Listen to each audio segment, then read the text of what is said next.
tu presencia, buscándote, Señor, en tu santuario te encontramos, oh mi Dios. Por tu divino Espíritu te podemos contemplar, y por eso exclamamos hoy que es tan grande tu poder, oh Señor. Es tan grande tu amor, Abba Padre. Tú eres digno de honor y a ti nos damos hoy. Es tan grande tu poder, oh Señor.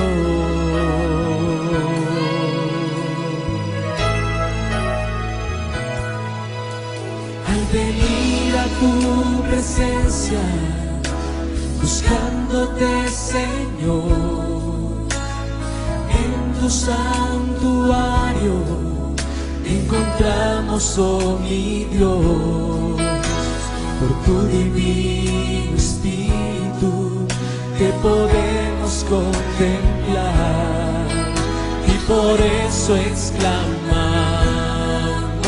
hoy que es tan grande tu poder, oh Señor. Es tan grande tu amor, Abba Padre. Tú eres digno de honor y a ti nos damos hoy. Es tan grande tu poder, oh Señor. Es tan grande tu poder, oh Señor. Es tan grande tu amor, Abba Padre. Tú eres digno de honor y a ti nos damos hoy. Es tan grande tu poder, oh Señor. Es tan grande tu poder, oh Señor.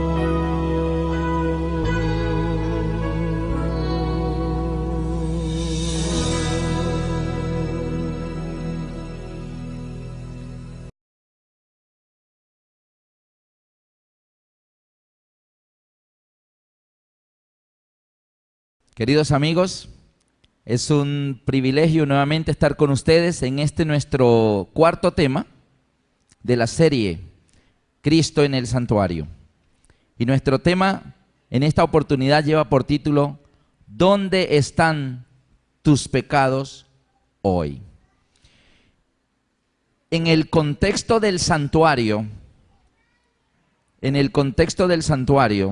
vamos a ver hoy que la palabra para perdón de los pecados que se utiliza es la palabra remisión.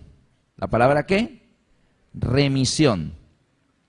Pero antes vamos a ver, ahora sí, el santuario que el Señor diseñó y que le dijo a Moisés: harán un santuario para mí y yo habitaré en medio de ellos. Y este santuario, diseñado por Dios de una manera muy sencilla, el tabernáculo del desierto, aquella carpa móvil que vimos en el tema de ayer, que Dios vino a acampar con su pueblo para resolver el problema del pecado. Pero dijimos también que Dios no tiene la menor intención ¿de qué? De vivir para siempre con el hombre en pecado. No, Él viene a vivir con nosotros para resolver el problema del pecado, mas no para quedarse a vivir eternamente con el hombre en pecado. Por eso dice, no me voy a vivir con ustedes, voy a acampar. Por eso el diseño del santuario era de carpa. Sin embargo, David tuvo el deseo sincero de brindarle a Dios el templo más hermoso que se hubiera construido. y quiso y porfió y reunió materiales, piedras preciosas, oro, plata, todo. Y le dijo a Natán que él iba a construir eso, pero Dios le dijo, oye, yo no he mandado a nadie a construir eso. Y según vimos en el tema de ayer, ese templo de piedra terminó siendo la perdición del pueblo de Israel. Porque el pueblo de Israel quitó los ojos de su Salvador para poner sus ojos en el edificio hermoso de piedras. Y mirando las piedras, dejaban de ver al Cordero. Y el que nos salva es el Cordero. Leímos un texto ayer que dice, y mirando como por un espejo la gloria del Señor, somos ¿qué? Transformados de gloria en gloria. Hermanos, nosotros somos transformados es mirando a Cristo, mirando al Cordero. No somos transformados mirando las piedras. Mirándonos unos a otros, no somos transformados. Al contrario, nos entristecemos, nos desanimamos. Cuando ponemos los ojos en seres humanos, en el predicador, en el evangelista, le vamos a ver las fallas. Acuérdate que tenemos esa desnudez del pecado, mientras Cristo nos va cambiando. Así que mirando las piedras no seremos transformados jamás. Tenemos que poner los ojos ¿en quién? En Jesús. Así que el Señor le dice, Moisés, hágame un santuario. Harán un santuario para mí y yo habitaré en medio de ellos. Y vamos a ver brevemente cómo estaba conformado ese tabernáculo, ese santuario que el Señor diseñó para el desierto. El tabernáculo tenía unas medidas. Dios le dijo, debes hacerlo de 100 codos de largo por 50 codos de ancho. Y estaba conformado por 3 partes. 3 partes, ahí tenemos ya una vista. 3 partes. La parte exterior, que se llamaba patio exterior o atrio. Y en el patio, ahí donde están las personas, donde se ven esas personas allí alrededor, el patio exterior o atrio, allí se encontraban 2 muebles de madera de acacia, pero recubiertos por dentro y por fuera de bronce. Los muebles que se encontraban allí era el altar de sacrificios o el altar de holocaustos, donde moría el Cordero, y seguidamente la fuente de agua o fuente de bronce. Ahí estaban el altar de sacrificios y la fuente de aguas. ¿En qué lugar se encontraban? En el atrio exterior. Lo que sucedía en el atrio exterior, ahí podían entrar todas las personas y ver lo que allí sucedía. O sea, el pueblo veía cómo el Cordero moría. Y el pueblo veía luego al sacerdote limpiarse las manos y purificarse con el agua de la fuente. Pero luego el sacerdote ingresaba al tabernáculo en sí por un velo y ya no podían ver lo que pasaba dentro. Vamos a ver la siguiente lámina donde nos muestra ahora el tabernáculo, ya la parte interior, como si le quitáramos la cubierta. Y allí vemos que también estaba dividido en 2 partes. Todo adentro era de oro. En la parte de adelante, delante del velo, tenemos que ahí estaba el lugar santo. Lugar santo. Y detrás del velo, el lugar santísimo. En el lugar santo, adelante, 3 muebles de madera de acacia, pero no cubiertos de bronce, sino ¿de qué? De oro puro por dentro y por fuera. Tenemos hacia el lado de la pared la mesa de los panes de la propiciación. Una mesita de oro con 12 panes dispuestos en 2 pilitas de 6 y 6, 12 panes. Luego tenemos de enfrente el candelabro con 7 candeleros de oro. Y el tercer mueble, el incensario, el altar del incensario, estaba justo junto al velo que separaba el lugar santo y el lugar santísimo. Y en el lugar santísimo, detrás del velo, solamente había un mueble, todo de oro puro. Era de madera de acacia, cubierto de oro por dentro y por fuera. 2 querubines a los lados. El arca del testimonio, el arca del pacto. Así que ahí tenemos cómo estaba distribuido el santuario. Atrio con el altar de sacrificios y fuente de agua. Lugar santo, mesa de los panes, candelabro de 7 brazos y el altar del incensario. Y detrás del velo, en el lugar santísimo, el arca del pacto. Ahora bien, como les decía al principio, en el tema del santuario, en el contexto del santuario, la Biblia no utiliza la palabra perdón de pecados. La Biblia utiliza la palabra remisión. Y yo quiero que busquemos en nuestras Biblias varios pasajes rápidamente. Libro de Hebreos, capítulo 9, versículo 22. Hebreos 9, 22. Y casi todo es purificado según la ley con sangre, y sin derramamiento de sangre no se hace remisión. ¿Qué palabra está utilizando allí? Remisión. Sin derramamiento de sangre no hay remisión. Siguiente pasaje. Hebreos 9:15. Así que por esto es mediador de un nuevo pacto, para que interviniendo muerte. ¿Por qué interviene la muerte? Porque la salvación es por sustitución. Alguien muere por nosotros. Así que interviniendo muerte, para la remisión de las transgresiones que había bajo el primer pacto, los llamados reciban la promesa de la herencia eterna. Ya vemos aquí dos pasajes donde dice que hay la muerte de alguien que muere por nosotros, y gracias a esa muerte, gracias a ese derramamiento de sangre, se hace ¿qué? Remisión de las transgresiones. Tercer pasaje, Hebreos 10:18. Pues donde hay remisión de estos, no hay más ofrenda por el pecado. Así que veamos allí que la palabra que se utiliza en el tema del santuario para perdón de los pecados es la palabra ¿qué? Remisión. Ahora bien, ¿qué es remisión? ¿Qué significa remitir? Ustedes, por ejemplo, reciben un paquete por correo. Dice, mira, te llegó este paquete a ti. Y tú dices, ¿para mí? ¿Quién remite? ¿Qué es lo que estamos queriendo decir? ¿Quién remite? ¿Quién lo envió? Así que la palabra remisión quiere decir enviar. Así que los textos que hemos leído, lo que Dios nos está diciendo es, sin derramamiento de sangre no hay remisión de los pecados, o sea, sin derramamiento de sangre no hay envío de los pecados. Así que según la Biblia y el tema del santuario, nuestros pecados son enviados a algún lugar. ¿Está bien? Ejemplo, hay un caso en la Biblia que lo vimos ayer, el tema de David cuando adulteró con Betsabé. ¿Se acuerdan? Y él trató de tapar la desnudez de su pecado, tejiéndose las hojas de higuera, buscando cómo tapar eso para que no se dieran cuenta del adulterio. Así que invitó a Urías a venir y que vaya a su casa. No fue, entonces le dio vino y dijo, ahora sí vaya a su casa. Y como no fue, entonces terminó mandándolo a matar, casándose con Betsabé, para que cuando el niño naciera ya estaba casada con él y no había habido adulterio y nadie se dio cuenta.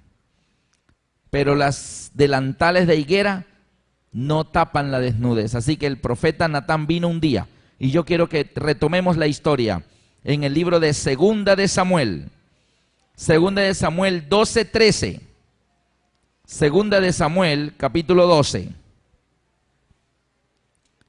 Y ahí está en el versículo 13, cuando Natán le dice de aquella historia del hombre que tenía una cabrita y el otro vecino era muy rico y tenía muchas ovejitas y recibió un visitante ilustre y le quitó la ovejita a este, lo mató y le hizo la ovejita en un banquete a este visitante ilustre. Y David se encendió en ira y dijo, ¿quién es ese hombre? Porque el tal es digno de muerte. Y Natán le dijo, tú eres ese hombre. Tú le quitaste la esposa a Urías Eteo. Tú tienes muchas esposas, él solo tenía una. Se la quitaste, lo mataste, hiciste esto. Y David, se vio descubierto. El delantal de hojas de higuera no cubre la desnudez. Entonces en el versículo 13, segunda de Samuel 12:13, dice, entonces dijo David a Natán, pequé contra Jehová. ¿Qué está diciendo David? Pequé contra Jehová. David reconoce que es un pecador. David sabía cuál era la paga del pecado, la muerte. Así que cuando David dice pequé contra Jehová, David dice, voy a morir. Voy a morir como Adán y Eva. O el día que comas, morirás. Voy a morir. Pequé contra Jehová. Y dice el versículo, y Natán dijo a David, también Jehová ha remitido tu pecado, no morirás. Noten cómo en la Biblia utiliza la palabra remisión. David dice, pequé, voy a morir, tengo la sentencia de muerte, la paga del pecado es la muerte, yo pequé, voy a morir. Pero Natán le dice, no, no vas a morir, tranquilo. También Jehová ha remitido tu pecado, no morirás. ¿Está bien? ¿A quién le remitió Jehová el pecado? Dice aquí, sigue diciendo la historia, mas por cuanto con este asunto hiciste blasfemar a los enemigos de Jehová, el hijo que te ha nacido ciertamente morirá. Y Natán se volvió a su casa, y Jehová hirió al niño que la mujer de Urías había dado a David, y enfermó gravemente. Entonces David rogó a Dios por el niño, y ayunó David, y entró, y pasó la noche acostado en tierra. Ese tipo de oraciones yo no sé si les ha pasado, pero a veces nosotros todos los días, querido Dios, gracias por el nuevo día, amén. Querido Dios, gracias por los alimentos, bendícelo, amén. Querido Dios, ahora que voy a salir, cuídame, bendíceme, amén. Y como que oraciones telegrama, ¿cierto? Pero les ha pasado cuando tienes que orar junto a la cama de hospital. Les ha pasado cuando tienes que orar aquella oración que se hace con lágrimas. No es aquella oración rapidita que hacemos todos los días, sino aquella oración que nace del corazón y que se ora llorando. ¿Les ha pasado? Ahí estaba David. David no está diciendo, gracias Señor, amén, tengo que irme a una junta de negocios. Soy el rey. No, ahí estaba David, no arrodillado, sino que acostado en el piso, orando y llorando. Y se levantaron los ancianos de su casa y fueron a él para hacerlo levantar de la tierra. Mas él no quiso ni comió con ellos pan. ¿Cuántos días duró David acostado en tierra, orando, llorando, sin comer, sin cambiarse de ropa? Y dice la Biblia, y al séptimo día murió el niño. ¿Cuántos días duró David en esa situación? ¿Cuántos días? 7 días, orando, llorando, queridos amigos. Y entonces el niño murió. Y dice que los ancianos del pueblo temían decirle a David que el niño había muerto. Y decía, si cuando estaba vivo no se quería ni levantar del piso, ¿cómo será si le decimos que ya murió? Pero él los vio allá en reunioncitas y se decían secreto y miraban. Y David entendió y les dijo, ¿murió el niño? Y ellos dijeron, murió. Y David se levantó, fue, se aseó, se cambió de ropa y dijo, póngame el desayuno. Y ahora sí comió. ¿Y por qué? ¿Por qué cuando el niño estaba enfermo no querías comer y ya se murió, ahora sí vas a comer y te cambiaste de ropa y todo? Dijo, ya no puedo hacer nada. Él no puede venir donde yo estoy, pero yo iré donde él está. O sea, él no volverá a la vida, pero algún día yo moriré e iré donde él está. Eso es todo. Ahora la pregunta es, David dijo, pequé contra Jehová. Y Natán le dijo, no tengas temor. También Jehová ha remitido tu pecado, no morirás. Pregunto, ¿a dónde remitió Jehová el pecado de David? ¿A dónde? ¿A quién? ¿Al hijo? No. No. Salvación por quien muere en lugar de los pecadores. ¿Quién? El Cordero. ¿Y el Cordero representa a quién? A Cristo Jesús. Así que Jehová ha remitido tu pecado. ¿A dónde fue remitido ese pecado? Si Jehová remite el pecado de David y Betsabé al bebé que acaba de nacer y el bebé muere en lugar de David y Betsabé, tendremos en la Biblia 2 Mesías, 2 seres que mueren por los pecadores. Y la Biblia dice que solo hay un nombre debajo del cielo dado a los hombres en que podamos ser salvos. ¿Quién es? Cristo. Así que el pecado de David, del adulterio, de asesinato y de todo, fue remitido a otro bebé, a un bebé en el futuro, un bebé que nacería en un pesebre, un bebé hijo de María. Ahora, ¿por qué murió el niño? Dios quiso que muriera. No tiene nada que ver con remisión de pecado. Dios dijo, mira, este niño no va a vivir, lo voy a recoger y el día que yo regrese a la tierra con poder y gloria te lo devuelvo, pero ahorita mismo no va a vivir. Voluntad de Dios. pero no muere el bebé por el pecado de David.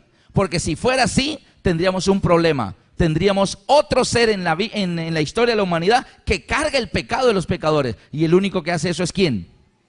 Cristo Jesús. Ahora bien, yo veo que aquí hay muchos de ustedes que están escribiendo los textos bíblicos. Levanten la mano los que tienen bolígrafo. Yo tengo aquí 3. Levántenlo bien en alto. Yo veo varias manos en alto tienen bolígrafo. Siéntense, hermano. Entonces, ustedes los que tienen bolígrafo, ¿está bien? Los que tienen bolígrafo, yo tengo 3. Ahora miren esto. Yo le voy a pedir el favor a un niño. Tú, ven acá. Yo le voy a pedir el favor a él que me ayude aquí con esto. Un ejemplo, ¿tu nombre es? Mael. Mael. Mael, ven acá. ¿Cuántos años tiene Mael? 10. 10 añitos. Tú me vas a ayudar. Voy a ejemplificar lo que sucede con los pecados. Mael es un niño de 10 años y vamos a suponer, como el pecado es algo intangible, algo que no se puede, ¿sí? Pero vamos a volverlo algo material. Vamos a suponer que el bolígrafo es pecado. O sea, yo tengo ¿cuántos pecados ahora mismo? 3. Y por tener pecados, ¿qué pasa conmigo? La paga del pecado es ¿qué? Es la muerte.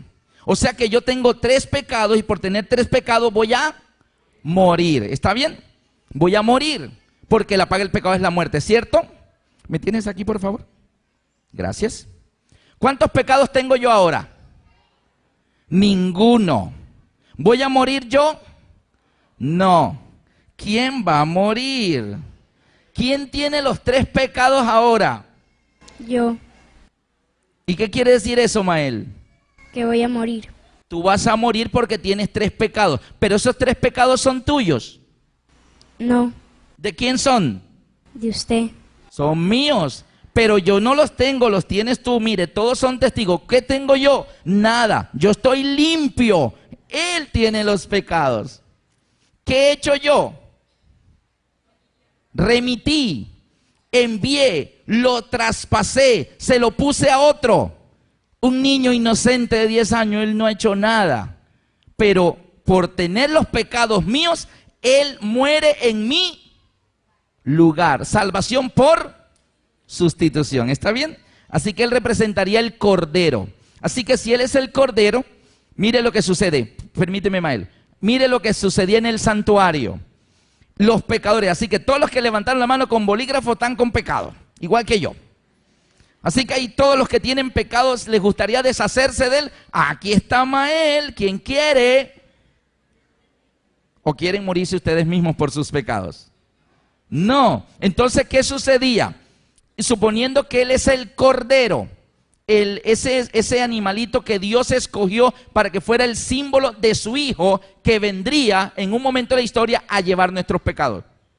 Así que yo cometía estos 3 pecados y por tener los pecados, pequé contra Jehová. Entonces Natán dice, no, también Jehová ha remitido tu pecado, no morirás. O sea, por remitirlo a otro, ya tú no te tienes que morir, él se va a morir por ti. En pocas palabras, en el caso de David, Jesús fue crucificado en el monte Calvario, sometido a la vergüenza pública, a los insultos más horribles, a los castigos más terribles, y Jesús fue crucificado por haber adulterado con Betsabé.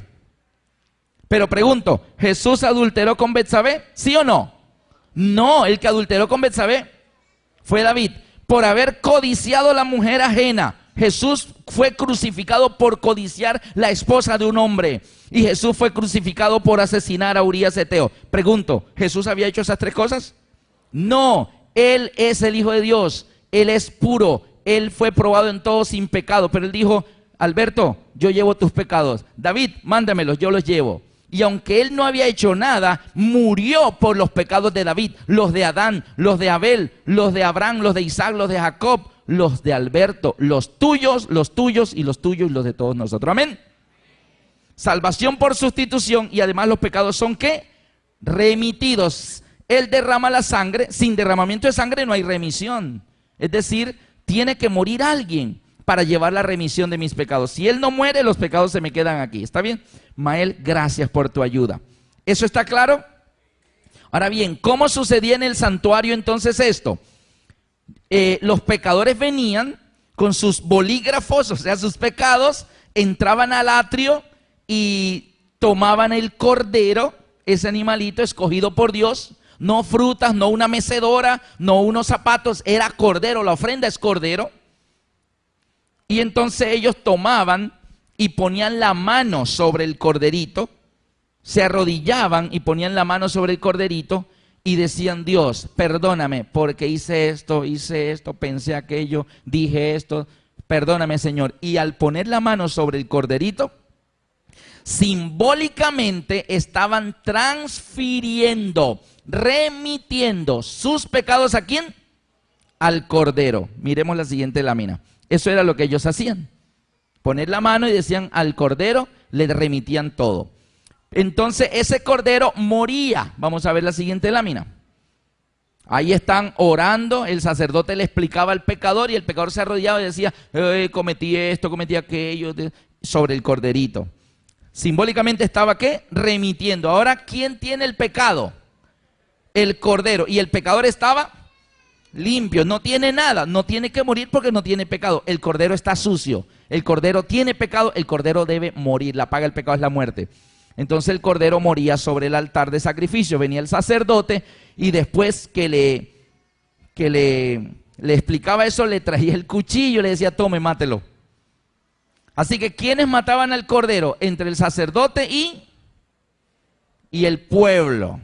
Entonces ese cordero moría llevando el pecado del pecador. Y el sacerdote ministraba, tomaba la sangre de ese cordero, y en el altar de sacrificio habían en las 4 esquinas 4 cuernos. Y el sacerdote tomaba la sangre y untaba los cuernos con la sangre. Ahora simbólicamente los pecados estaban siendo remitidos del cordero al altar. Ahora el altar está con los 3 bolígrafos de Alberto Lascarro y el altar está sucio, está contaminado. Y Alberto está limpio y el sacerdote le decía: puedes irte para tu casa y pórtate bien, no sigas haciendo eso, ¿está bien? Y el pecador ya iba limpio, justificado a su casa. Pero cuando iba saliendo, venían todos esos hermanos que levantaron la mano con bolígrafos: yo también, y hacían la fila. Y cada uno su cordero, ponían la mano sobre el cordero, remitían, el cordero moría y el sacerdote tomaba la sangre y untaba los 4 cuernos. Y la fila seguía. ¿Y de qué se estaba llenando el altar de sacrificio? De los bolígrafos, o sea, de los pecados de toda la gente que venía uno detrás de otro.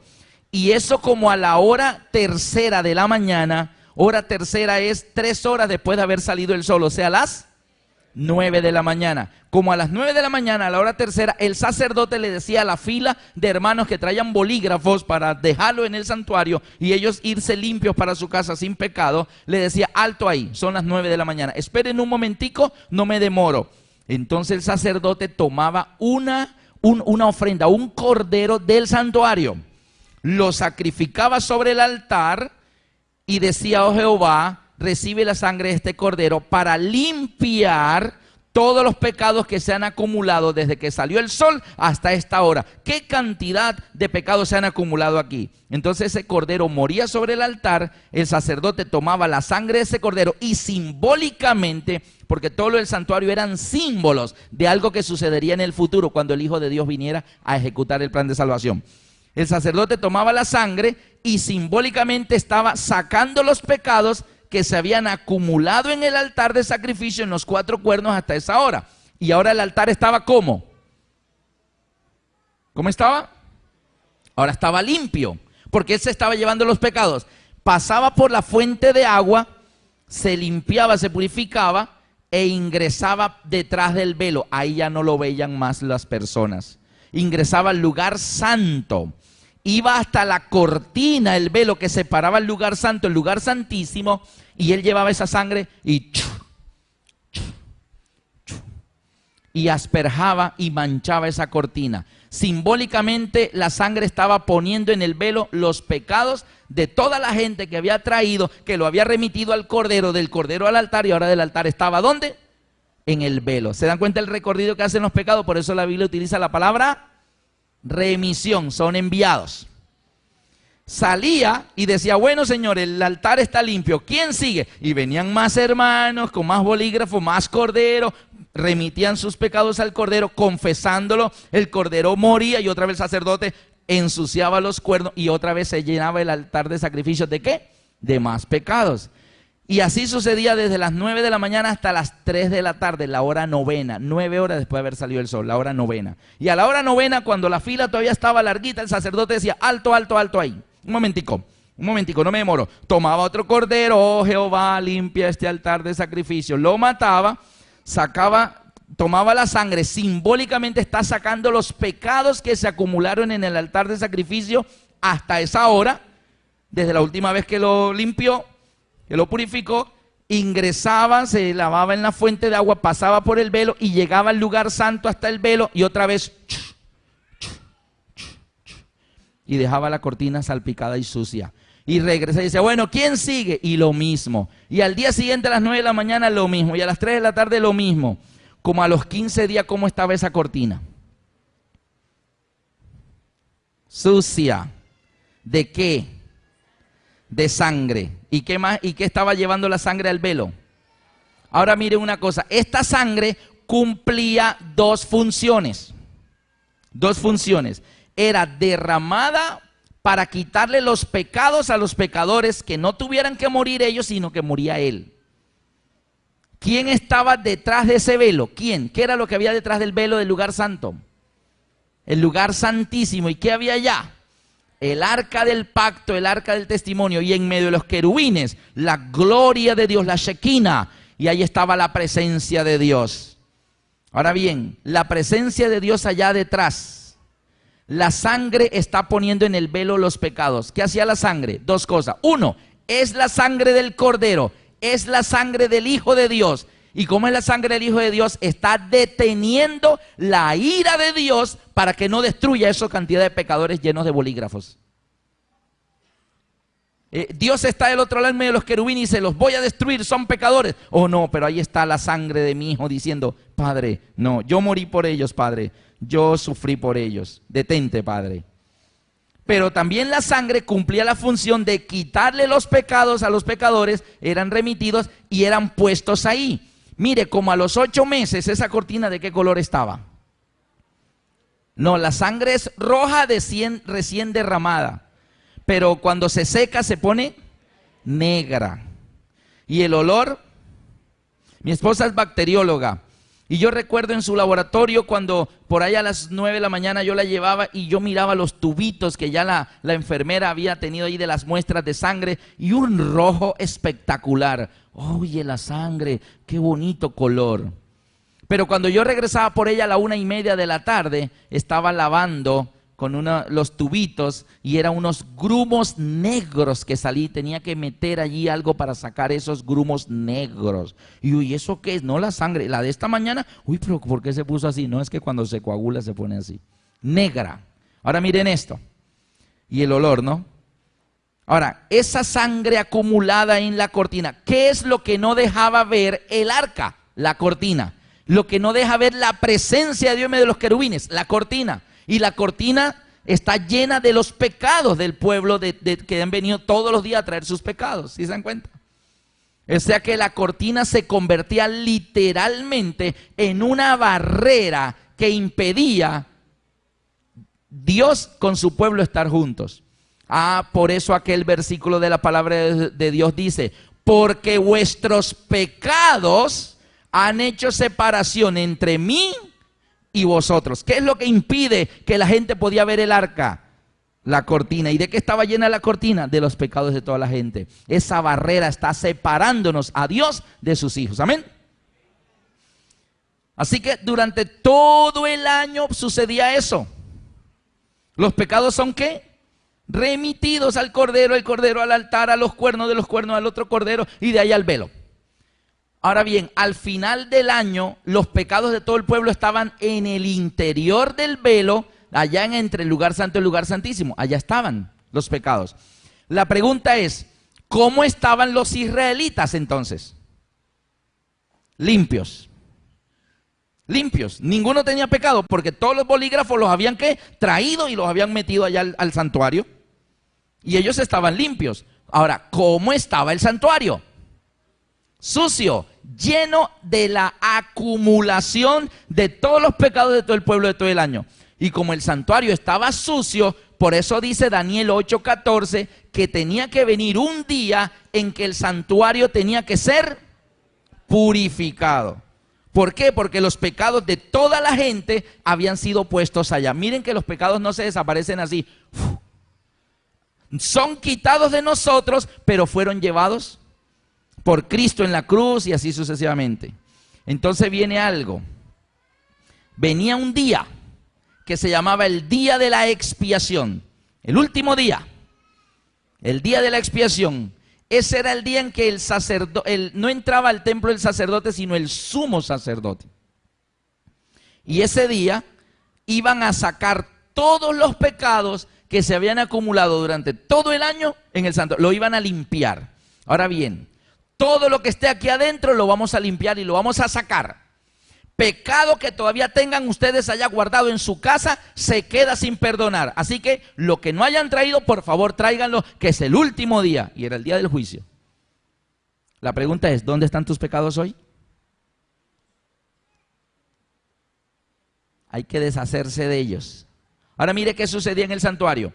El día de la expiación, el sumo sacerdote no tomaba cordero, sino macho cabrío.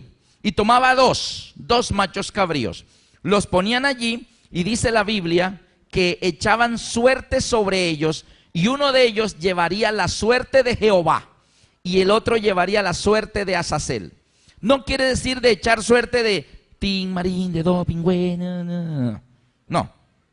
no así, sino este llevará la suerte de Jehová. Señalaban un macho cabrío, este llevará la suerte de Jehová. ¿Y saben cuál es la suerte de Jehová? Morir. Así que el macho cabrío que era señalado llevará la suerte de Jehová, significa que iba a morir. El otro llevará la suerte de Azazel, y Azazel representa a Satanás. Y la suerte de Azazel, Satanás, es quedar vivo un poquito de tiempo todavía después que Jehová muere en la cruz. Y así sucedió. Así que tomaban el macho cabrío Azazel, lo amarraban allí, lo dejaban quietico, tomaban el macho cabrío que llevaba la suerte de Jehová, lo ponían sobre el altar y el sumo sacerdote ofrecía ese holocausto a Jehová. Este lleva la suerte de Jehová, este representa a tu hijo, Señor. El macho cabrío moría, el sumo sacerdote tomaba la sangre, simbólicamente limpiaba los cuernos del altar, significa el altar quedó limpio. No hay nada, no hay ningún bolígrafo allí, se los lleva. Tomaba la sangre, pasaba por la fuente del atrio, se purificaba y entonces ingresaba al velo. Pero esta vez no llegaba hasta la cortina a asperjar la sangre, sino que tomaba el incensario que estaba en el altar de incensario y entonces apartaba el velo y pasaba del lugar santo al lugar santísimo, con el incensario en una mano y ese recipiente con sangre del macho cabrío que llevaba la suerte de Jehová en la otra mano. Ofrecía el incienso delante del arca en medio de los querubines, lo ofrecía, lo ponía sobre la tapa del propiciatorio y tomaba la sangre. Vamos a mirar la siguiente lámina. Y tomaba la sangre y ¿la qué? La asperjaba sobre la tapa del arca en medio de los querubines. La ponía allí. Inmediatamente salía una luz gloriosa que llamaban la Shekinah, la presencia de Dios. No había fuego, no había lámpara, no, era una luz, la luz de la gloria de Dios, representando que Dios aceptaba el sacrificio del macho cabrío del día de la expiación para limpiar los pecados del pueblo de todo el año. ¿Está claro eso? Ahora bien, el sumo sacerdote simbólicamente, al tomar el incensario y regresar y volver a salir del velo, simbólicamente estaba sacando todos los pecados que se habían traído durante todo el año y que se habían acumulado en el velo. Lo sacaba, ponía el incensario en su lugar, salía y buscaba al macho cabrío Azazel, que representa ¿a quién? A Satanás. Y entonces llegaba y ponía las manos sobre el macho cabrío y decía, Todos los pecados que el pueblo de todo el año que estaba en el velo, los transfiero a este macho cabrío. Ahora Azazel está cargando todos los pecados de todo el pueblo, pero solo los que habían metido en el templo. Si alguno de estos estaba todavía aquí, se quedaba ¿qué? Sin perdonar. Solo eran perdonados los que hacían el recorrido. Solo voy a poner sobre la cabeza de Azazel los que están en el velo.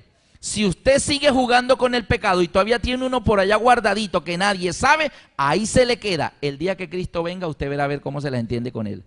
La oportunidad estuvo. Remitan sus pecados, porque si no lo remite, usted tendrá mismo que pagar por ellos. Miren eso. Esto no es para jugar. Hay gente que dice, es que lo invitan a esa iglesia y lo invitan y lo invitan. Ay, no, qué gente tan intensa.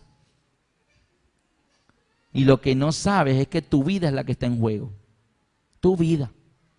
Cristo ya está a la diestra del Padre. Ya Satanás no le puede hacer nada. Él está ya salvo entre los ángeles, los querubines. Ya Él tiene la eternidad. Los que no sabemos si vamos a vivir mañana somos nosotros. Y nos hacemos los rogados.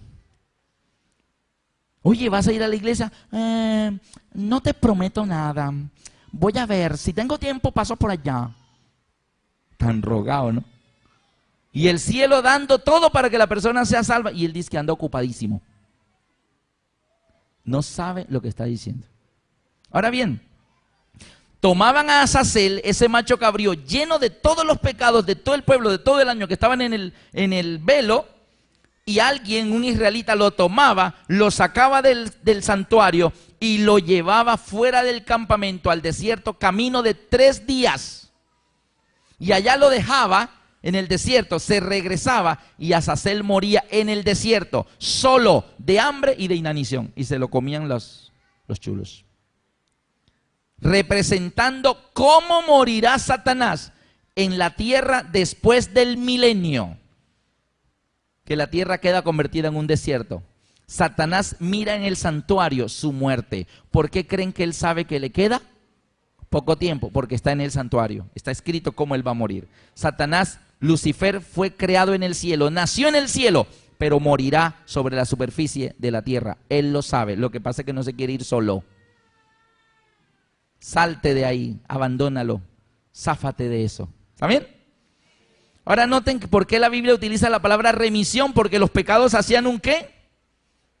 Todo un recorrido. Ahora miren una cosa, ¿cuáles eran los pecados que eran perdonados? Todos los que eran confesados, puestos en el cordero y que terminaban en el velo y que luego salían de ahí y terminaban en Azazel Satanás. ¿Cuáles son los pecados que no son perdonados? Los que todavía están ahí. Ay, es que me gusta tanto. Ay, ¿qué hago? Qué indecisión. Por eso la Biblia llama el pecado imperdonable la blasfemia contra el Espíritu Santo. ¿Por qué el pecado imperdonable es la blasfemia contra el Espíritu Santo? Porque cuando yo tengo un pecado, el Espíritu Santo me comienza, mira, deshazte de eso, confiésalo, el tiempo de gracia está abierto, Dios te ama, está esperando por ti. Y yo, no, eso es fanatismo, todo el mundo lo hace. Eso no es nada, eso no es pecado, ¿qué tal? Eso es fanatismo. Y el Espíritu Santo me dice que es pecado, y yo, no, eso no es pecado, ustedes son unos fanáticos, todo es pecado para ustedes. Y el Espíritu Santo, su voz me dice una cosa, me dice que me arrepienta, que lo lleve a Cristo, que lo confiese, que me deshaga de él, y en vez de atender su voz, oigo mi propia voz. Mi propio razonamiento, reemplazo en mi mente la voz de Dios por mi propia voz y digo, no, eso no es pecado. Y al no no obedecer al Espíritu Santo, me quedo con el pecado. Y al quedarme con el pecado, no lo confieso. Y al no confesarlo, no lo remito. Se quedó aquí. ¿Cómo se quedó el pecado? Sin perdonar. Así que todo pecado que el hombre confiese, le será perdonado. ¿Cuál es el único pecado que no tiene perdón? El que tú no confiesas. ¿Y por qué no lo confiesas? Porque contristaste al Espíritu Santo, no te dejaste convencer del Espíritu Santo. El Espíritu Santo dice San Juan, Él os convencerá de pecado, de justicia y de juicio. Él es el que me dice, Alberto, eso es pecado, no sigas peleando con Dios, deshazte de eso, ¿está bien? Ese es el pecado imperdonable. Venid luego, dice Jehová, y estemos a cuenta. Si vuestros pecados fueren como la grana, como la nieve serán emblanquecidos. Si fueren rojos como el carmesí, vendrán a ser como blanca lana. Venid, vengan al santuario.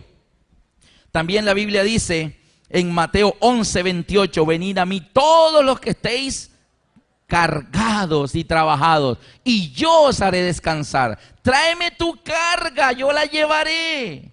Y tú lleva mi yugo, que es ligero. Con razón la Biblia nos dice en Isaías 53, 4 al 7. Isaías 53, 4 al 7.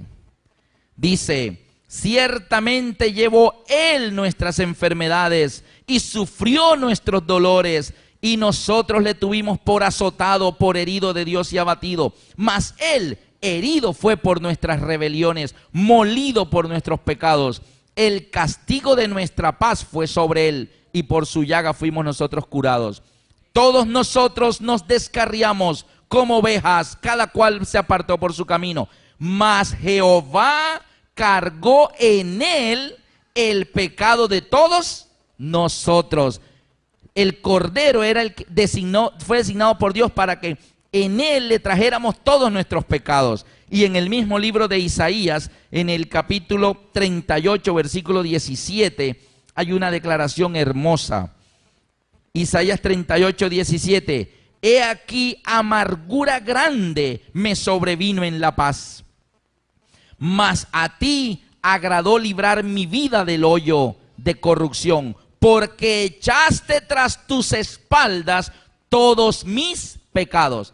Hermanos y amigos, la salvación es una ganga. Es gratis, solo trae tus pecados. ¿Por qué sigues con el pecado guardado? ¿Por qué no lo traes? ¿A quién hay que traerlo? A Cristo. Acuérdate que era puesto sobre el Cordero, pero el Cordero es ¿quién?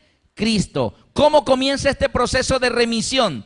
Arrodillándonos en nuestra casa, en nuestra habitación, cerrada la puerta, y tu Padre que ve en lo secreto te recompensará en público, y allí arréglate con Dios. Tú y Él solo. Dile lo que le tienes que decir. Deshazte del pecado. Dile, Señor, aquí está. No quiero más. Sálvame, por favor. Y cuando tú confiesas el pecado, tú lo estás poniendo en el Cordero. Y el Cordero es Cristo. Y Cristo lo lleva en la cruz. ¿Quieren ir? Ahora, qué tristeza aquellos que no lo hacen. Aquellos que dicen, no, ay, ese Señor por poco me convence. Ay, es que dice las cosas que parece que fueran verdad. Por poquito salgo corriendo a mi casa a arrodillarme. Mira, ¿qué va a pasar el día que Cristo venga y encuentre personas, siquiera que eran 3, pero solo confesó 1, confesó 2, pero se quedó con 1? ¿Qué va a pasar con esa persona el día que Cristo venga? Miren lo que sucederá. Hay 3 declaraciones en los evangelios, algunas son parábolas, totalmente diferentes la una de la otra, sin embargo terminan igual, todas terminan igual. Mire cómo terminan todas, rápidamente. Mateo 8:12, Mateo 8:12.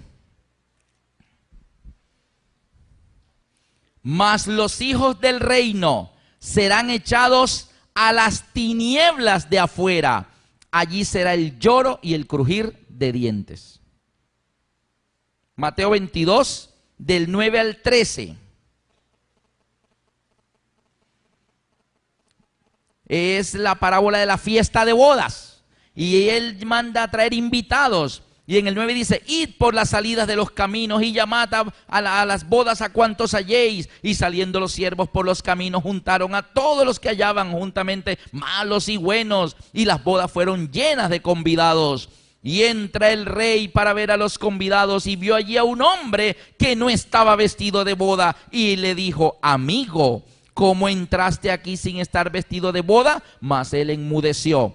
Entonces el rey dijo a los que le servían, atadle de pies y manos y echadle en las tinieblas de afuera. Allí será el lloro y crujir de dientes. El mismo destino. Tercer pasaje, Mateo 25, 28 al 30. Y se refiere el juicio de las naciones. Cuando el Hijo del Hombre se siente en su trono de gloria, pondrá unos a la derecha y otros a la izquierda. Le dirá a estos: venid benditos de mi Padre, heredad el reino preparado para vosotros. Y a los otros le dirá: no os conozco. Y dice: quitadle pues el talento. El que no quiso poner a producir el talento aquel, quitadle pues el talento y dadlo al que tiene 10 talentos. Porque al que tiene le será dado y tendrá más, y el que no tiene aún lo que tiene le será quitado. Y el 30, y al siervo inútil echadle en las tinieblas de afuera, allí será el lloro y el crujir de dientes. Querido amigo, 3 episodios diferentes y todos terminan igual. A esta persona, atadle de pies y manos y echadlo a las tinieblas de afuera, y allí será el lloro y crujir de dientes. Tinieblas, tinieblas. ¿Ustedes recuerdan en qué momento de la vida de Jesús hubo tinieblas? En la cruz. Y es en la cruz donde el Cordero está muriendo por los pecadores. ¿Cuál mueble del santuario representaría la cruz? El altar de sacrificios. El altar de sacrificios era el primer mueble que el pecador encontraba al entrar al santuario. El primer mueble, el altar de sacrificios. Ahora, ¿cuál era el mueble que estaba bien al fondo, el más allá al fondo? ¿Cuál era? El arca del pacto. ¿Quién estaba en el arca del pacto? Dios. En la Shekinah, Dios. Y en el altar de sacrificios muere el Cordero. Cuando Cristo murió en la cruz del Calvario, estaba en los muebles, cumpliéndose la parte del santuario que era el altar de sacrificios. O sea, representa el monte Calvario donde muere el Cordero por nosotros.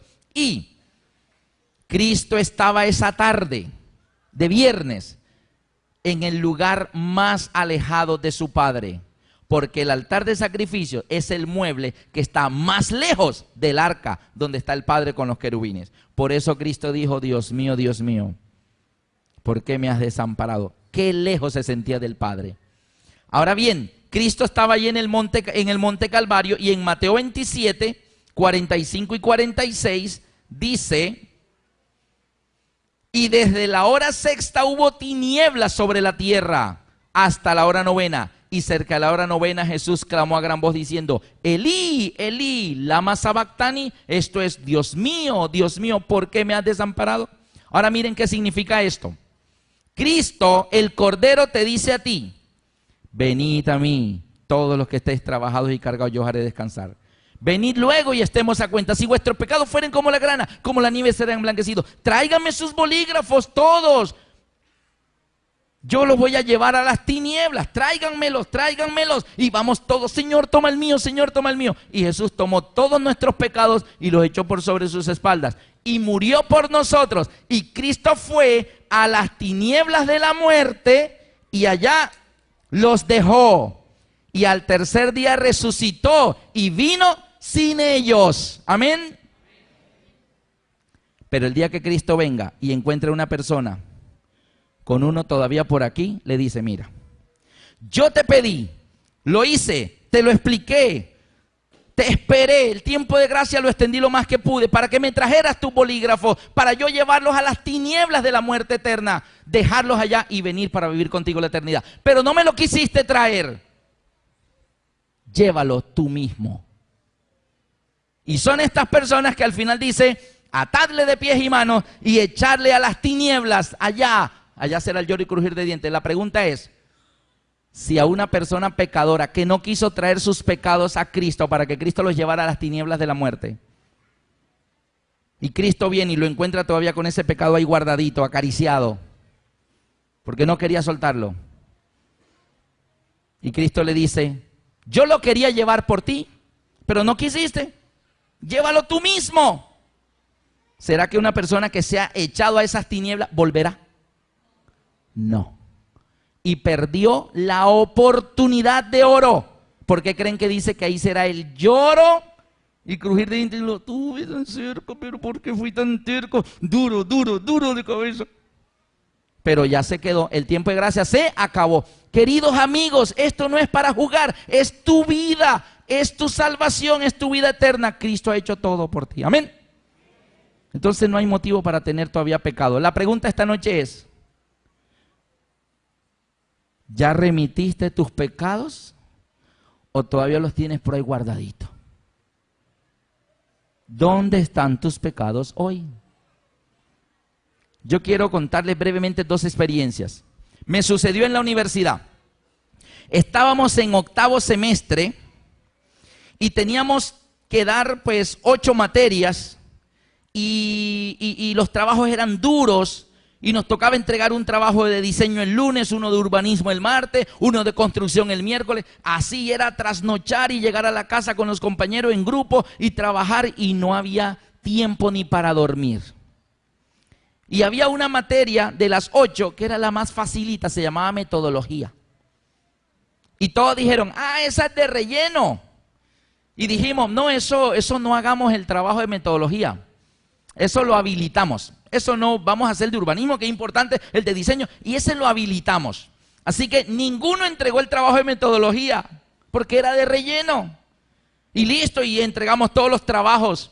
Y llegó el profesor de metodología. ¿Qué pasó con ustedes que no me trajeron el trabajo? No, profe, usted sabe que urbanismo, construcción, vea, no hemos dormido, profe. Entonces, no, pero lo habilitamos, profe. Y el profe dijo, se ve que no han leído los prerequisitos, ¿verdad? ¿Cómo así? No han leído los prerequisitos. En 8º semestre nada se habilita, porque 9º y 10º es tesis. ¿Cómo van a habilitar? ¿Qué? No, perdieron la materia. Se van el otro semestre a hacer solo metodología. ¿Qué? No, profe, ¿cómo así? Sí, es que no, eso no se habilita. Miren los estatutos, ninguna materia de 8º se habilita. No puede ser. ¿Cómo así? O sea que perdimos metodología. Perdieron metodología. Los felicito por diseño, por construcción, por urbanismo, pero perdieron metodología. Los espero el otro semestre. Hasta luego. ¿Qué? Oiga, profe, lo alcanzamos como a las 2 cuadras. Profe, ¿cómo nos va a dejar, profe? Vea, le lloramos. Éramos 25 estudiantes. Y el profe dijo, bueno, hagamos una cosa. Les voy a dar otra oportunidad. Sí, profe, lo que sea, lo hacemos. Bien, me hacen un trabajo sobre esto y esto y esto, individual. Se arriesgan. La nota que saquen es la definitiva. O sea, el trabajo es el todo por el todo. No se computa con nada. Es decir, lo que sacaron, el que lo ganó pasó y el que lo perdió se quedó. ¿Listo? Sí, profe, sí. Bueno, era lunes. Lo recibo pasado mañana miércoles. Como no vengo más a la universidad, me lo llevan a mi oficina. Carrera tal, con calle tal, 4º piso, oficina 402. Listo, profe. Y nos fuimos a trabajar metodología a toda. Y yo llegué a entregar el trabajo. Él dijo, lo recibo hasta las 6 en punto. 6 de la tarde. El que no lo entrega a las 6, perdió. Así que nos estaba dando una nueva oportunidad y un tiempo de gracia, que cerraba miércoles a las 6 de la tarde. Fuimos a hacer el trabajo y yo llegué el miércoles como a las 3 de la tarde. Subí hasta el 4º piso, entré a la oficina, estaba la secretaria y le dije, el doctor Angelo Pesano está ocupado. Señorita, tengo que verlo, vengo a entregar un trabajo a la universidad. Usted es el de la universidad, póngalo ahí en el escritorio. Mire, esos 4 ya lo trajeron. Él me comisionó que los recibiera. Señorita, le tengo que firmar algo. Nada, póngalo ahí nomás. Señorita, cuidado, se le va a perder mi trabajo. No se me va a perder, póngalo ahí. Cuidado, no, tranquilo. Hasta luego, me fui. Cuando iba bajando las escaleras, iba subiendo otro compañero. Le dije, rápido que la secretaria lo está recibiendo. A los 2 días salieron las notas en la universidad. 15 estudiantes, la nota era sobre 5. 4,5, 4, 3,80, 4,70, 4, 4,20. La nota más bajita fue 3,80 sobre 5. 15. Y 10... 0,0. Y nosotros, pero ese profesor, ¿cómo fue capaz de rajar y de dejar a 10 compañeros? ¿Cómo va a hacer eso? Y entonces el profesor entró en ese momento a la oficina y fuimos detrás del profe. ¿Usted cómo fue capaz de dejar? Mire a fulano y a fulano cómo los dejó, profe. ¿Usted cómo hace eso? Y nos dijo, no, señores. Y ese día que el profesor nos explicó eso, yo entendí esto de remisión. Ese día en la universidad, en 8º semestre, nació este tema. ¿Dónde están tus pecados hoy? Porque el profesor nos dijo estas palabras. Yo les di otra oportunidad. Pregunto, ¿Dios nos ha dado otra oportunidad? Porque nos ponchamos en el Edén, ¿cierto? Pero él dijo, otra oportunidad, el Cordero, ahí la tienen. Dijo, yo les di otra oportunidad, pero y les di un tiempo de gracia. Hasta esa palabra utilizó. Les di un tiempo de gracia que vencía miércoles a las 6 de la tarde. Yo salí a las 6:05, le dije a la secretaria, deme los trabajos. Me los dio, me fui a la casa, los califiqué y fui pasando las notas. Cuando terminé el último, tenía claros en mi lista. Y miré y revisé eran 15 trabajos, pero yo en mi lista tenía 25. Y yo conté 15, le dije, señorita, ¿esos son todos los trabajos? Llamó a la secretaria y dijo, sí señor, esos son los que entregaron 15. Pero si son 25, dijo, solo llegaron 15. Así que los otros 10 no fueron en el tiempo de gracia. Y el profesor dijo, solo le arreglé la situación a los 15 que me remitieron los trabajos. Y yo escuché eso, ¡ting! Remitieron. Y esa palabra la he leído en la Biblia. La palabra remisión está en la Biblia. Y fui a buscar en la Biblia y sí, señor, encontré remisión y comencé a investigar eso. Y el profesor dijo, eso solo le arreglé la situación a los que me remitieron. Los otros 10 no llegaron con sus trabajos, no puedo hacer nada por ellos. 0. Y después hablamos con esos 10 compañeros. ¿Qué te pasó? No, fue que perdí construcción, perdí urbanismo, perdí. Entonces, ¿para qué correr con esas si de todas maneras tengo que repetir el otro semestre? Y se quedaron. Pero el profesor dijo eso, tiempo de gracia, solo le arreglé la situación a los que me remitieron. ¿Qué hace Cristo en el santuario celestial? Solo le está arreglando la situación a los que le remitan los pecados. Amén. Y tengo tiempo para la segunda experiencia. En la Primera Guerra Mundial, el transatlántico Lusitania, norteamericano, navegaba por el Atlántico Norte, más o menos 1.500 pasajeros. Un transatlántico comercial, Lusitania. Y en ese momento, en la noche, emergió el submarino alemán U-2. Apuntó a Lusitania y el capitán del submarino dio la orden, torpedo 1 al agua.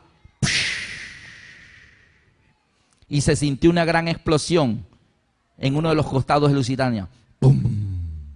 Y el Lusitania se sacudió. Los pasajeros comenzaron a gritar en pánico. Y el capitán del U-2 dijo, torpedo 2 al agua. Y se sintió una terrible y gigantesca explosión. ¡Pum! Y el Lusitania se partió en 2 y se hundió en 10 minutos, llevando más de 1.500 vidas civiles americanas al fondo del mar. E inmediatamente Estados Unidos dijo, esto es un acto de guerra. Y entonces Estados Unidos entró a la Primera Guerra Mundial. ¿Y sabe qué? Ese acto quedó como un acto de barbarie registrado en la historia. ¿Cómo es que un submarino de guerra emerge a plena medianoche y hunde un transatlántico de pasajeros de un país que no estaba ni siquiera en guerra? Así que esto fue a La Haya, al Tribunal Internacional, la acusación, y los alemanes decían, tenemos informe de inteligencia que los americanos estaban usando barcos civiles para llevar municiones a los ingleses en Europa para la guerra contra nosotros. Así que si ese transatlántico llevaba armas, es un objetivo de guerra. Y por eso lo hundimos, pero no podían probarlo. Y así, y miraban los manifiestos de aduana de Nueva York, pasajeros, maletas, equipajes, trigo, maíz. No, esto no llevaba armas, no está registrado, mira aquí, nada. Y pasaron muchos años, décadas. Y en 1984, un pequeño submarino robot escarbaba el fondo del mar buscando el Titanic. Y de repente, ¡pum! ¡Pum! Algo metálico. Inmediatamente las cámaras miraban y comenzaban, sus brazos mecánicos escarbaban y era un objeto cilíndrico. Lo tomó con sus pinzas robóticas y emergió con el objeto. Fue izado a la cubierta de este barco científico y era algo lleno de corales, así que lo limpiaron con mucho cuidado y era un torpedo sin estallar. Lo revisaron bien, fue desarmado por equipos especialistas de explosivos. El torpedo estaba armado, lo desarmaron y miraron la inscripción, submarino alemán U-2. Y era el torpedo número 2 que había sido disparada aquella noche. Así que la investigación se reabrió. ¿Por qué si en los anales de la historia dice torpedo 1 al agua, gran explosión? Torpedo 2 al agua, gigantesca explosión y el transatlántico se partió en 2 y se fue al fondo del mar. ¿Por qué dos torpedos en el agua, 2 explosiones? ¿Por qué ahora aparece el torpedo sin estallar? Y lo revisaron y sí, señor, era el torpedo del submarino U-2. Lo que sucedió fue que el primer torpedo impactó una parte y le hizo un pequeño agujero al barco, pero nada para que lo hundiera. Y el segundo torpedo que creyeron que era el que había causado la gran explosión, no pasó eso, sino que el torpedo se hundió un poquito y pasó rozando el barco por debajo y siguió derecho y no lo tocó. Y fue por el mar hasta que se le agotó el combustible y fue al fondo del mar y ahí quedó sin estallar por casi 50 años. Entonces, ¿qué pasó? Así que buscaron los restos del Lusitania y comenzaron a mirar el casco y los daños. Y miraron un pequeño agujero que estaba la lata hundida de afuera hacia adentro, lo que indicaba una explosión afuera y que había hundido el barco así. Y mientras miraban por el otro lado, descubrieron otro agujero grandísimo, cabía un camión por el agujero, pero las latas estaban dobladas de adentro hacia afuera, lo que indicaba una gran explosión interna del barco, no la del torpedo. Hoy en día los avances tecnológicos demostraron y descubrieron los vestigios de que realmente el transatlántico Lusitania llevaba en una gran bodega junto a la cocina municiones, dinamita, armas para a Estados Unidos ayudar a Inglaterra, y llevaban pasajeros allí, pero no iban registradas las armas, eso iba sin registrar. Y los espías alemanes descubrieron eso y por eso hundieron el barco. O sea que tenían razón, aunque fue un acto de barbarie igual. Ahora bien, ¿qué pasó allí? Resulta que el primer torpedo hizo la explosión y causó un pequeño incendio en la cocina. Y ese pequeño incendio en la cocina calentó las paredes del barco y ahí en la bodega de al lado estaban las municiones. Y la segunda explosión fue la bodega llena de explosivos que estalló. O sea que al Lusitania no lo hundió el torpedo 2, lo hundió una carga secreta que él llevaba, que nadie sabía, llevaba una carga secreta. El día que Cristo venga, yo no sé cuántos Cristo va a venir y se los va a encontrar todavía el día de la segunda venida con una carga secreta. Será el día de ajustar cuentas. Pero hoy el tiempo de gracia está abierto, querido amigo. No tengas hasta ese día una carga secreta. No, deshazte de eso. Remítelos, remite tus pecados. Yo quiero terminar con el texto que está en Hebreos 9:22. Y sin derramamiento de sangre no hay remisión de pecados. La pregunta es, en el monte Calvario ya fue derramada la sangre. La pregunta es, ¿ya remitiste los pecados? Ya Él derramó la sangre, esa parte ya está hecha. ¿Qué falta?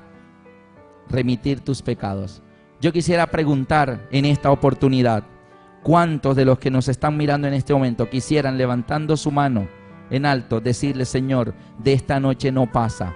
Yo quiero remitir todo, yo no me quiero quedar con nada. ¿Cuántos colocándose de pie quieren decirle en esta noche, Señor, ahorita al llegar a mi hogar me voy a arrodillar y voy a arreglar mis cuentas contigo? Yo quiero remitir todo, Señor, no me quiero quedar con nada. La parte del pecador, no sé si se dieron cuenta, solo es poner la mano en el cordero y remitir. El resto lo hace Él, hasta llevarlo al santuario celestial. Cristo está ahora mismo en el santuario celestial purificando el santuario. Desde 1844 para acá está limpiando el santuario celestial, está sacando lo que se ha acumulado allá desde Adán, y nosotros todavía aquí con pecados guardados. Así que, querido amigo, el derramamiento de sangre ya se hizo. ¿Vas a remitir o vas a seguir guardándotelo? Les invito a que inclinen sus rostros y que no sea solo la oración de aquí, sino la que hagan en sus hogares. Y de ahora en adelante, queridos amigos, revisen sus vidas, no se queden con nada. El santuario fue hecho por Dios para que allí lleváramos nuestros pecados al Cordero. Cristo es el Cordero, llévalos a Él. Venid luego, dice Jehová, y estemos a cuenta. Amén. Querido Dios, gracias porque tú has provisto un maravilloso plan para quitar de nosotros nuestros pecados. Gracias, Señor, porque tú has provisto para que nosotros, Señor, vengamos a Cristo Jesús en el Calvario y traigamos a ti, Señor, todas nuestras culpas. Señor, límpianos en esta noche. Santifícanos con tu presencia, Señor. Llénanos de tu gran poder. Y permítenos, Señor, que tú, Señor, seas nuestro Salvador. Que tú seas el Cordero que llevas tras tus espaldas todos nuestros pecados, Señor. Gracias porque tú has prometido arrojar nuestros pecados al fondo de la mar. Y tu palabra dice que nunca más te acordarás de ellos, Señor. Pero tú no puedes arrojar al fondo de la mar algo que nosotros no te hemos traído. Por eso en esta oportunidad te ponemos todas nuestras vidas en tus manos y traemos a ti nuestras cargas, nuestras culpas, nuestros defectos de carácter. Límpianos tú, Señor, con tu sangre preciosa derramada en la cruz, y vístenos de las vestiduras blancas que son tuyas, porque tú llevaste nuestra desnudez allí en la cruz. Señor, gracias. Encomiendo en tus manos a todas las personas que ahora mismo se dirigen a ti a través de esta oración. Gracias por escucharnos. Lo pedimos en el nombre de nuestro Salvador, Cristo Jesús. Amén.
Venir a tu presencia, buscándote, Señor, en tu santuario te encontramos, oh mi Dios. Por tu divino Espíritu te podemos contemplar, y por eso exclamamos hoy que es tan grande tu poder, oh Señor, es tan grande tu amor, Abba eres digno de honor, y a ti nos damos hoy. Es tan grande tu poder, oh Señor.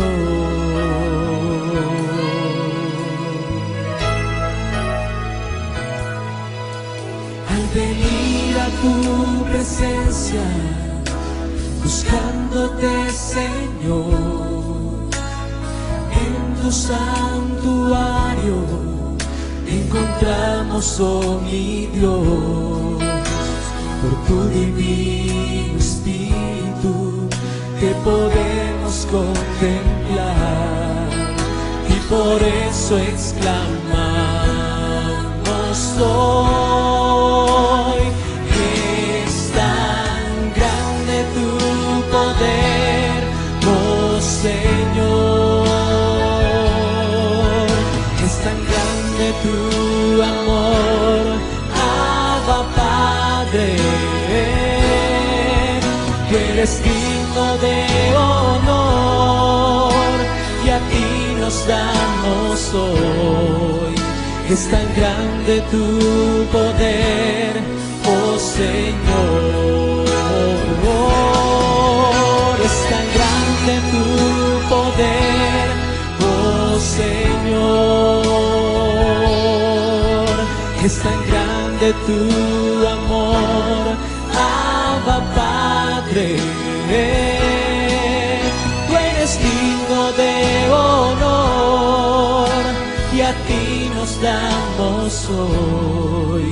Es tan grande tu poder, oh Señor. Es tan grande tu poder, oh Señor.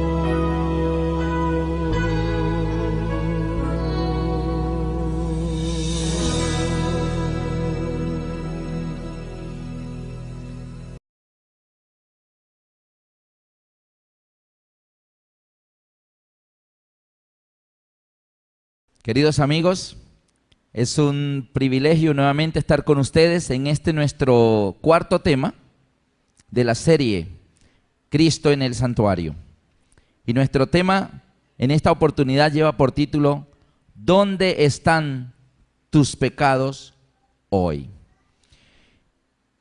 En el contexto del santuario, vamos a ver hoy que la palabra para perdón de los pecados que se utiliza es la palabra remisión. ¿La palabra qué? Remisión. Pero antes vamos a ver, ahora sí, el santuario que el Señor diseñó y que le dijo a Moisés: harán un santuario para mí y yo habitaré en medio de ellos. Y este santuario, diseñado por Dios de una manera muy sencilla, el tabernáculo del desierto, aquella carpa móvil que vimos en el tema de ayer, que Dios vino a acampar con su pueblo para resolver el